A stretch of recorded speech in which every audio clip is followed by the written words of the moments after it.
Marami pang kababayan natin ang mabibigyan ng pagkakataon na makabili ng mga murang produkto. Ito'y dahil madadagdagan pa ang bilang ng Kadiwa Store sa iba't ibang lugar, lalo na sa mga probinsya. Yan ang ulat ni Vel Custodio. Mas masarap humigop na mainit na sabaw ngayong tag-ulan, kagaya na lang ng sinigang at nilaga. Available at mas murang mabibili ang mga sahog nito sa Kadiwa ng Pangulo. Isa sa Kadiwa Store sa ADC Building sa Elliptical Road, Quezon City, ang laging bukas para sa mga mamimili. Para sa presyo ng pansangkap, mabibili ang labanos ng 25 pesos kada piraso, ang okra ay 120 pesos kada kilo, ang kamatis ay 95 pesos kada kilo, ang talong ay 24 pesos kada piraso, ang patatas ay 14 pesos kada piraso, ang kangkong ay 15 pesos kada tali, ang sitaw ay 20 pesos kada tali, ang siling pangsigang ay 180 pesos kada kilo.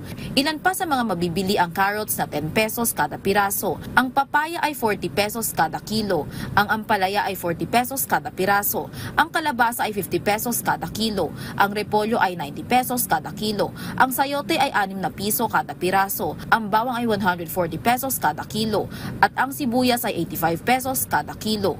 Para naman sa presyo ng prutas, mabibili ang lakatan ng 90 pesos kada kilo, ang suha ay 180 pesos kada kilo, ang pakwan ay 50 pesos kada kilo, at ang guyabano ay 100 pesos kada kilo.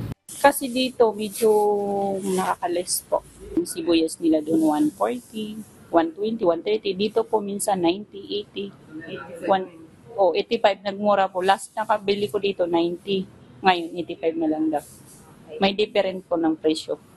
Bukod sa Metro Manila, sinabi ni Assistant Secretary for Consumer Affairs ng Department of Agriculture, Attorney Genevieve Guevara, na asahan na sa mga susunod na araw at linggo ay darami pa ang Kadiwa Center. Ito ay sa pamamagitan ng tuloy-tuloy na partnership ng mga local government at private sectors. Sa pamamagitan nito, makikita ng masa na mas lalapit sa kanila ang Kadiwa.